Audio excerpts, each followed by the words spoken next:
हज़रत मंजर अयूबी साहब, जालिब कुरैशी साहब, ये वैस और सदर महफिल है, इनकी इजाज़त से जाड़े के मौजू पर कैसा अफसू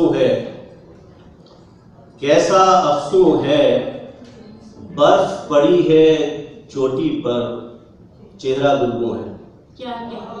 कैसा अफसू है बर्फ पड़ी है चोटी पर चेहरा गुलगू है। और मौसम सरमा के हवाले से दूसरी हाइकू मुलाहिजा कीजिए कि धूप न छाया है आंख मिचोली खेले हम कोहरा छाया है।